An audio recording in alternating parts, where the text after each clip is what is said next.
अस्सलाम वालेकुम, hello and welcome to sports room. मैं हूं आपका मेज़बान नजीबुल हसनैन। जैसे कि आप जानते हैं कि पाकिस्तान और श्रीलंका के दरमियान सीरीज़ का दूसरा वनडे इंटरनेशनल जारी है। लाइव मनाजिर भी आपको स्क्रीन पर दिखाते हैं। पाकिस्तान ने टॉस जीता और श्रीलंका को बैटिंग की दावत दी, जिसमें श्रीलंकन टीम थोड़ी परेशानी का शिकार रही और अब तक का स्कोर है 209 पर 5 आउट।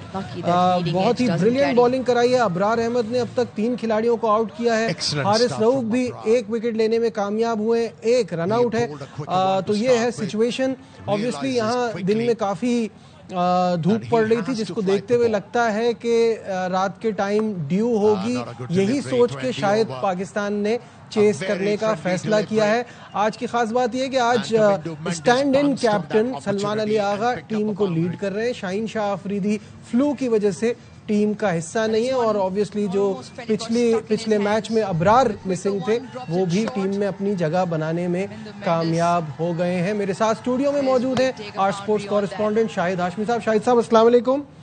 वालेकुम अस्सलाम। शाहिद साहब, पाकिस्तान टीम ने अच्छी शुरुआत की है। ऑब्वियसली आज का मैच तो इन सब चीज़ों से बहुत बढ़कर है। कल भी हमने इस पे बात की थी बहुत ज़्यादा कि ये पाकिस्तान और श्रीलंका की जो दोस्ती है उसको देखते हुए ये इस मैच में बड़ी एक्साइटमेंट है।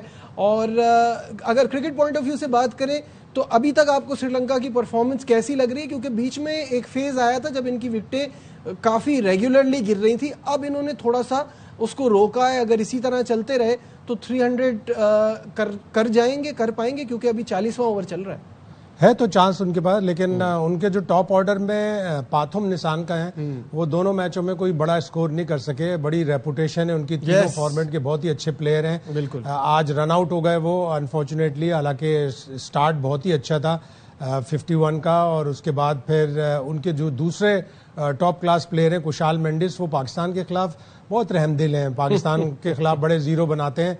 आज भी उन्होंने कोई बड़ा स्कोर नहीं किया, अदरवाइज वो बड़े स्कोर करते हैं। मुझे याद है 2023 के वर्ल्ड कप में उन्होंने बड़ी शानदार बैटिंग की थी ओवरऑल, वो नहीं चल पा रहा है। और फिर आज चरित असलंका जो उनके कप्तान हैं उन्होंने भी कोई बड़ा स्कोर नहीं किया, सिंगल फिगर में आउट हो गए। वो जो स्पेल बीच में आया 36 रन का, उसमें 3 आउट किए अबरार ने और वहाँ से उनकी कमर टूटी। अब ये 2 प्लेयर हैं मेंडिस और दूसरे लियानागे, ये 2 प्लेयर हैं कि आखिरी 10 ओवर में अगर थोड़ी सी हिटिंग की या नीचे से टेल में आके फास्ट बॉलर ने किसी ने हिटिंग कर दी तो शायद 290-300 तक पहुंच जाए। अदरवाइज पाकिस्तान ने बड़ी अच्छी बॉलिंग की आज मैच। जी बिल्कुल, आपने सही कहा। कुशाल मेंडिस पिछले मैच में भी एक ही बॉल खेल के 0 पे आउट हो गए थे। तो ये उनका इस वक्त उनका अच्छा वक्त नहीं चल रहा पाकिस्तान में। लेकिन ओवरऑल अभी आपने जो बात कही मैं उससे अग्री करता हूँ कि मौका है कि यहाँ जिस तरह से इस वक्त खेल रहे हैं एक 300 प्लस का स्कोर तो बनना ही चाहिए। क्योंकि हमने पिछले मैच में भी देखा जब पाकिस्तान ने 300 किए तो वो भी इनफ नहीं थे। श्रीलंका अपनी गलतियों की वजह से हारा था। हमने भी बड़ी गलतियां की थी, हमने 210 पे 7 आउट कर लिए थे। वहाँ से हसरंगा ने बड़ी अच्छी एक निस्फ सेंचुरी स्कोर की और मिस कैलकुलेट किया शाहीन ने ओवर्स को। अगर वो पहले ही साइम से या मोहम्मद नवाज से या फिर हुसैन तलत से ओवर करा लेते तो वो आखिरी 4-5 over front line fast bowlers को करा लेते। तो 49वां ओवर बहुत ही अच्छा किया था नसीम शाह ने कि सिर्फ 2 ही रन बने थे, उसमें हसरंगा की विकेट भी ले ली उन्होंने। अदरवाइज पाकिस्तान के वो मैच गले पड़ जाता और बहुत ही मिस कैलकुलेशन होती, बड़ी डियरली कॉस्ट करती पाकिस्तान को। आज ऐसा नहीं होना चाहिए, देखना चाहिए।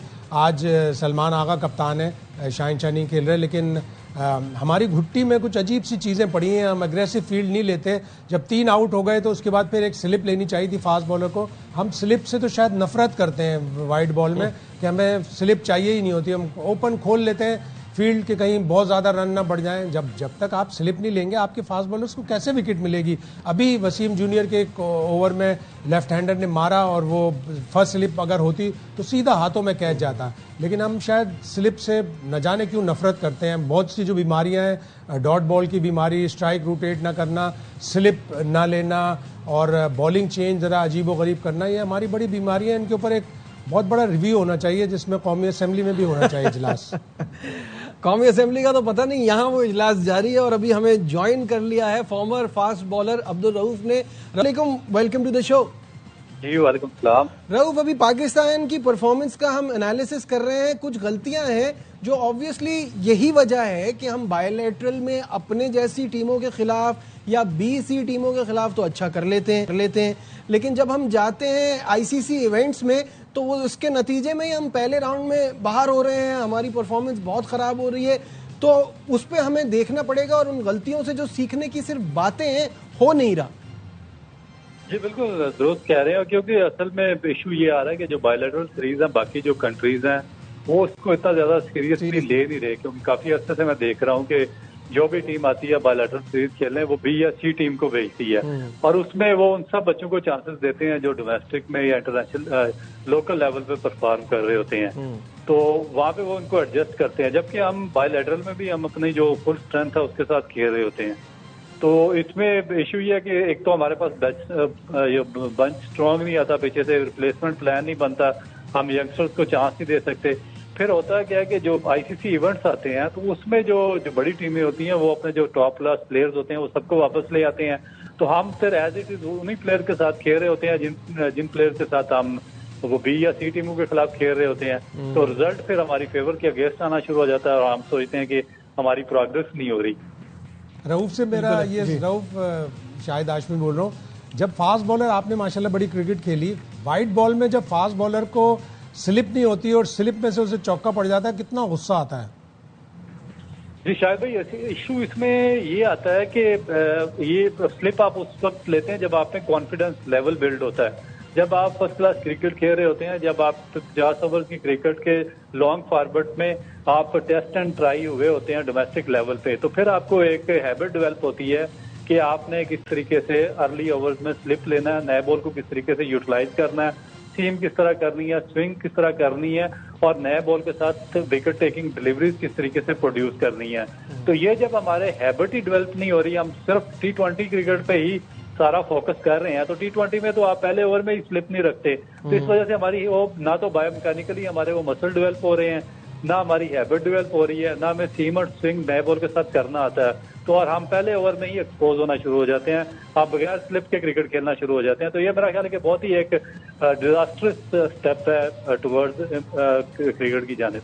बिल्कुल सही है। लाइव मनाजिर एक बार अगर हम फिर दिखा दें और इस वक्त की करंट अपडेट भी नाजरीन को दे दें कि पाकिस्तान और श्रीलंका का ये दूसरा वनडे इंटरनेशनल 228 पर 5 इस वक्त ये है श्रीलंका का स्कोर और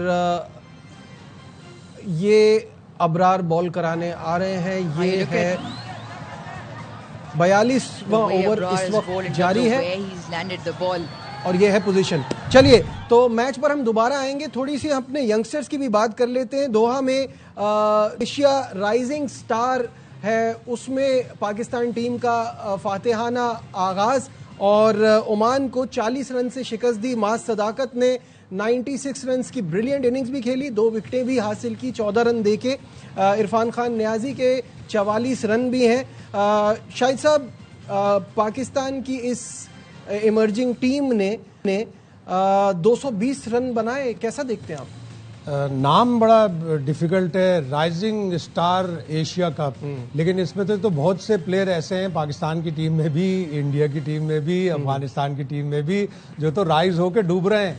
बहुत से खिलाड़ी तो इंटरनेशनल क्रिकेट खेल चुके हैं। राइजिंग स्टार का तो मतलब ये होना चाहिए था जिन्होंने अपने मुल्क के लिए ना खेला हो। बहरहाल सारी टीमें जीतने के लिए आती हैं। कुछ ऐसा लग रहा है कि जैसे दोहा में ग्राउंड बहुत छोटा है, 19 छक्के पाकिस्तान ने मारे, 13 छक्के ओमान ने मारे, यानी मैच में 32 छक्के लगे हैं। और अभी इंडिया और यूएई का मैच हो रहा है जिसमें 42 गेंदों में 144 बना दिए वैभव सूर्य कुमार वंशी ने, जिसमें 15 छक्के हैं। तो लग रहा है कोई ग्राउंड 30-32 गज का है। बहुत ज्यादा बड़ी बड़ी बाउंड्रीज लग रही हैं। लेकिन मुझे एक बात बताएं, मतलब बड़ी बड़ी बाउंड्रीज लग रही हैं क्योंकि बाउंड्री का साइज छोटा है। रऊफ, ये जो शाहिद भाई ने बात की ये बड़ा इंपॉर्टेंट पॉइंट है, मैं भी इसी की तरफ आना चाह रहा था। बाकी टीमों में तो इतने नहीं दिख रहे, इंडिया में मेरा ख्याल है शाहिद साहब जितेश शर्मा के अलावा एक ही और प्लेयर है, शर्मा और रमनदीप। लेकिन पाकिस्तान में तो अब मुझे ये बात समझ नहीं आ रही कि सुफियान मुकीम, इरफान खान न्याजी, जब आप एक प्रो लेवल पे पहुंच जाते हैं, खेल लेते हैं आप, तो उसके बाद फिर ये राइजिंग स्टार में जाना, ये कुछ सही लगता है आपको? बिल्कुल दुरुस्त निशानदेही की है क्योंकि 4-5 साल से ये लोग पाकिस्तान टीम के साथ हैं और पार्ट एंड पार्सल रहे हैं। तो फिर इनको राइजिंग स्टार कह के पाकिस्तान टीम के साथ भेज देना बच्चों के खिलाफ खेलने के लिए, तो ये मेरा ख्याल है कि जो बच्चे हैं उनके साथ ज्यादती है। जो अंडर 19 बच्चे हैं, जो अंडर 19 में परफॉर्म करके आए हुए हैं, जो डिफरेंट अंडर 20 बच्चे हैं जो डोमेस्टिक में परफॉर्म कर रहे हैं, आपको उनको ज्यादा से ज्यादा चांसेस देने चाहिए, बजाय कि जो टेस्ट एंड ट्राइड बच्चे हैं उनको आप साथ भेज देते हैं। तो डेवलपमेंट इस तरह तरीके से नहीं होगी। फिर एक और चीज है कि जब ए टीम में आप किसी प्लेयर को भेजते हैं तो वहां पे वो परफॉर्म करता है, जिस तरह ये इरफान खान थे, माज सदाकत थे, या इरफात मिनाज थे, मेहरान मुमताज या कासिम अकरम वगैरह, तो उसके बाद फिर आपने उनको कैसे कब यूटिलाइज किया? फिर तो वो 1-2 साल रह के आप, इसका मतलब है कि आप इंतजार कर रहे होते हैं कि कब ये अंडर परफॉर्म करेंगे और हम इनको सिस्टम से निकाल देंगे। तो उनका तो राइट ये है कि अगर आपने उनको ए टीम में बार बार पिछले 4 साल से खिला रहे हैं तो उनको पाकिस्तान टीम तक लाया जाए। और जो ये राइजिंग स्टार किस्म के टूर्नामेंट है, इसमें जो आपके अंडर 19, अंडर 18 बच्चे हैं उनको यहाँ पे चांसेस दिए जाए। तो ये उल्टा ही कर रहे हैं कि जो ए टीम में जिनको खिला रहे होते हैं या पाकिस्तान टीम से जो बाहर बैठे होते हैं उनको वापस ला के राइजिंग स्टार में डाल देते हैं, और जो फर्स्ट क्लास यहाँ पे खेल रहे होते हैं उनको फर्स्ट क्लास क्रिकेट छुड़ा के आप हांगकांग सुपर सिक्सर्स में भेज देते हैं। तो ये अजीब एक मंतक है। सिलेक्शन के लिए भी थोड़ा सा प्रॉब्लम ये हुआ कि कोई ऐसा टूर्नामेंट नहीं था T20 का जिसकी बुनियाद पर ये राइजिंग स्टार की, पिछले साल जो चैंपियंस कप T20 हुआ था उसकी बुनियाद पर काफ़ी से ज़्यादा सिलेक्शन हुए। बहुत से लोगों को शिकायत थी कि इस बार जो कायद-ए-आज़म ट्रॉफी में टॉप स्कोरर हैं उनमें से किसी को जगह नहीं दी, लेकिन वो 4-डे क्रिकेट है, ये T20 क्रिकेट है, इसलिए शायद सिलेक्शन का थोड़ा सा मसला हुआ होगा। लेकिन अगेन हमने 3 प्लेयर साद मसूद है, एक माज सदाकत है और शाहिद अजीज, ये 3 प्लेयर हांगकांग सुपर सिक्सेस में भी गए थे और ये 3 player rising star Asia cup में भी गए। बेहतर होता कि किसी 3 और लड़कों को चांस देते थे। मेहरान मुमताज बहुत अच्छा लड़का है, उसको थोड़ा बहुत चांस मिल जाता, और फास्ट बॉलर बहुत अच्छे हैं, तो थोड़ी सी वैरायटी होती बजाय इसके कि हम कॉमन प्लेयरों को डालकर और 2 अलग अलग टीमें बना। शाहिद साहब, मेरा तो पॉइंट ये है कि आपने पहले तो सुफियान मुकीम जिस परफॉर्मेंस के साथ पहले तो टीम से बाहर क्यों होता है, फिर टीम से बाहर होता है तो ऐसे इवेंट में भेजने का क्या लॉजिक है? ये तो मुझे ऐसा लगता है कि ये चाहते हैं कि इनको इधर उधर कर दें, कोई परफॉर्मेंस आ गई तो फिर खिलाना भी पड़ेगा, मतलब कुछ सेंस नहीं बन रहा है। अब ये राइजिंग स्टार का असल पता चलेगा इतवार के दिन जब इंडिया से मैच होगा। उसमें पाकिस्तान इतने छक्के लगाए, इतनी बड़ी कामयाबी हासिल करे, गो के पाकिस्तान पिछले 2 एशिया कप में, जो इमर्जिंग एशिया कप में इंडिया को एक इमर्जिंग एशिया कप 2023 के फाइनल में पाकिस्तान ने इंडिया को हराया भी था। बिल्कुल ठीक है, एक बार फिर आपको स्कोर बता देते हैं, लाइव मनाजिर दिखा देते हैं पाकिस्तान और श्रीलंका का। इस वक्त मैच दूसरा वनडे इंटरनेशनल जारी है, 232 पर 6 ये स्कोर है। 43rd ओवर का खेल जारी है। यहाँ लेते हैं एक ब्रेक और ब्रेक से वापस आके फिर डिस्कशन को आगे बढ़ाएंगे। रऊफ, आपका बहुत बड़ा रऊफ हमारे साथ थे और अपनी ओपिनियन शेयर कर रहे थे। ब्रेक के बाद मुलाकात होती है।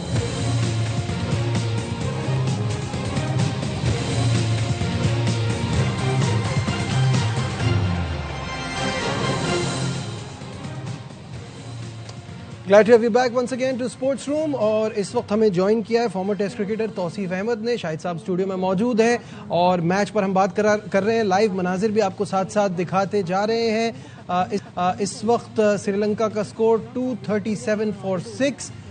वसीम जूनियर इस वक्त बॉल करा रहे हैं।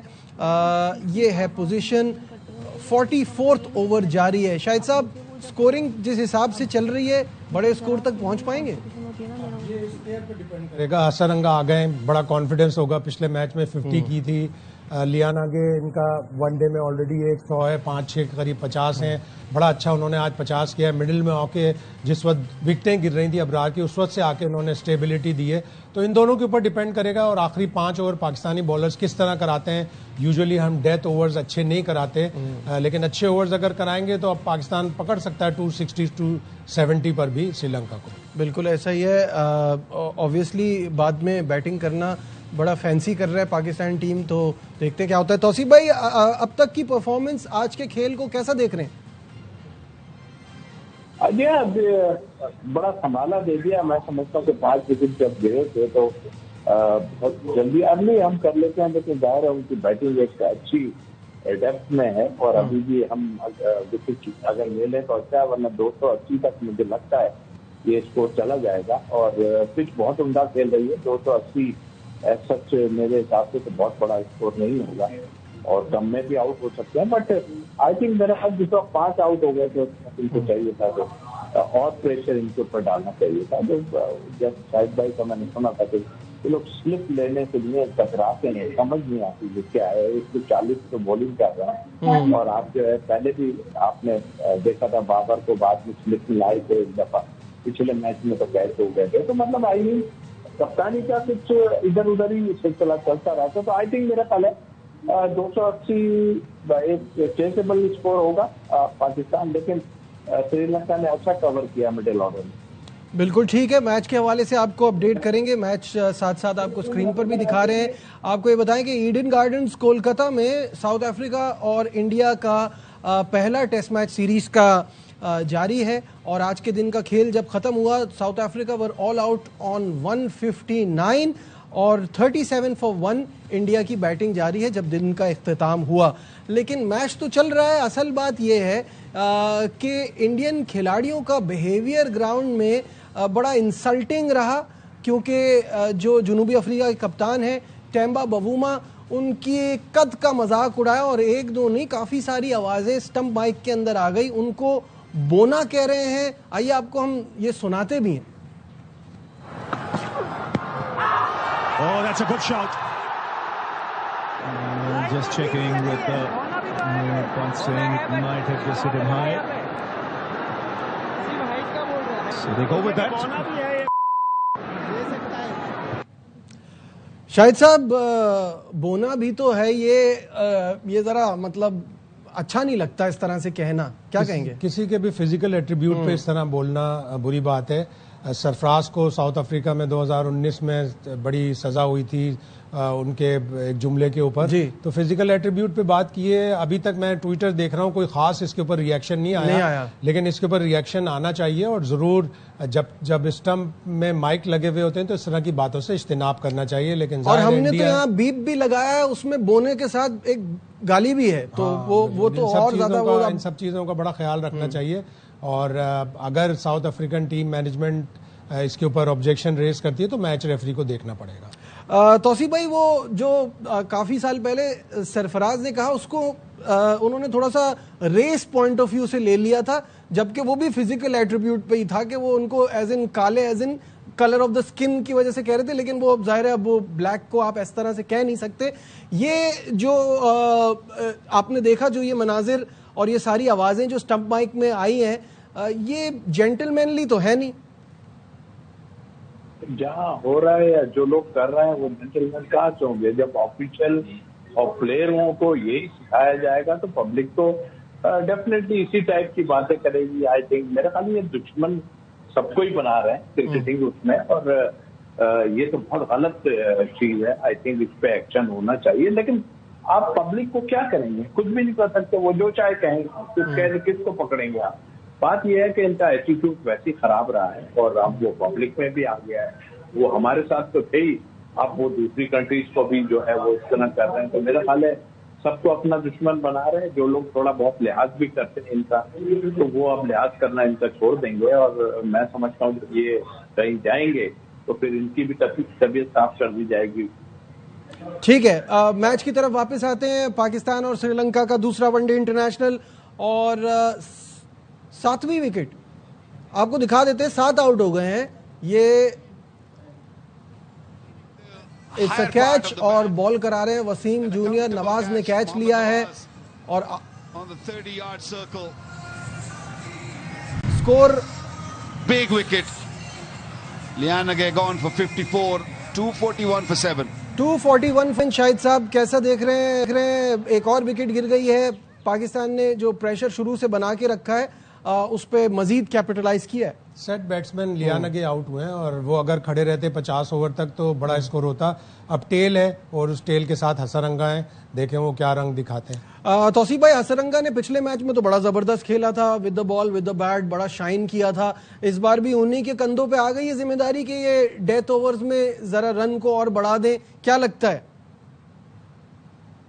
जिसमें थोड़ा सा टाइम उनको इतना नहीं मिल रहा, जाहिर है ओवर्स भी कम रह गए और मेरे ख्याल कोशिश तो करेंगे। जाहिर है कोशिश में जहां मैं कह रहा था 280 पे जाएंगे और जब अटैक शुरू किया है तो उसमें विकेट्स भी गिरते हैं। मुझे ऐसा फील होता है पता नहीं मोहम्मद वसीम जूनियर पर ये लोग एतमाद नहीं करते या क्या है, समझ तो बाहर है। बीच में उनको बॉलिंग सही करवा, 140 से ऊपर जा रहे हैं भाई बॉलिंग करने, और अच्छी डेप्थ बॉलिंग कर रहा है बिल्कुल। और मेरे ख्याल से सबसे अच्छी बॉलिंग उन्होंने ही की अब तक, जिनको मार पड़ती है वो उनको आप कराए जाते हो कि सीनियर होने के, लेकिन आप उसको चेक तो कर लो, वो अच्छी भली बॉलिंग कर रहा है। आपको फिक्र है कि कहीं किसी सही बात है, जगह वगैरह नहीं लेता कोई। आपको बेंच पे एक लड़का बैठाना है, वो वसीम जूनियर की, ठीक है, उसमें भी बैठ सकता है। बहुत बहुत शुक्रिया। तौसीफ भाई हमारे साथ थे, शाहिद हाशमी साहब हमारे साथ थे, और स्कोर हमने आपको 41 for 7। उम्मीद यही है कि पाकिस्तान जल्दी आउट करे और बैटिंग में भी अच्छा करके दिखाए और मैच मजेदार होना चाहिए। दीजिए अपने मेजबान नजीबुल हसनैन को इजाजत, अपना बहुत ख्याल रखिए, अल्लाह।